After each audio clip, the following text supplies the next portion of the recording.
Tuition കഴിഞ്ഞ് വരികയായിരുന്ന കുട്ടിയെ തട്ടിക്കൊണ്ടുപോകാൻ ശ്രമം. ഫോർട്ട് കൊച്ചിയിൽ ട്യൂഷൻ കഴിഞ്ഞ് വരികയായിരുന്ന വിദ്യാർത്ഥിയെ തട്ടിക്കൊണ്ടുപോകാൻ ശ്രമം. ട്യൂഷൻ കഴിഞ്ഞ് വീട്ടിലേക്ക് മടങ്ങുകയായിരുന്ന 5ാം ക്ലാസ് വിദ്യാർത്ഥിയെ തട്ടിക്കൊണ്ടുപോകാൻ ശ്രമിച്ചതായി പരാതിയിലുണ്ട്. ചൊവ്വാഴ്ച വൈകിട്ട് 5 മണിയോടെ ഫോർട്ട് കൊച്ചി അമരാവതി പള്ളിക്ക് സമീപമാണ് സംഭവം നടന്നത്. ട്യൂഷൻ കഴിഞ്ഞ് നടന്നു വരികയായിരുന്ന കുട്ടിയെ ബൈക്കിലെത്തിയ 2 അംഗ സംഘം കയറിപ്പിടിക്കുകയും വണ്ടിയിലേക്ക് കയറടാ എന്ന് പറഞ്ഞ് വലിക്കുകയുമായിരുന്നു.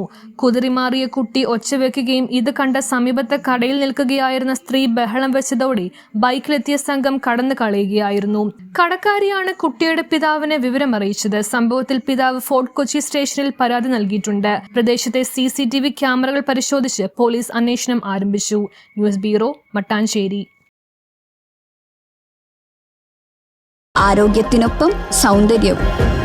സമഗ്രമായ ആരോഗ്യത്തിന്റെയും സൗന്ദര്യത്തിന്റെയും പുതിയ തുടക്കത്തിനായി മട്ടാഞ്ചേരിയിൽ സ്ഥിതി ചെയ്യുന്ന ആയുർസ്പർശ് ആയുർവേദ ഹോസ്പിറ്റൽ നിങ്ങളേവരെയും സ്വാഗതം ചെയ്യുന്നു.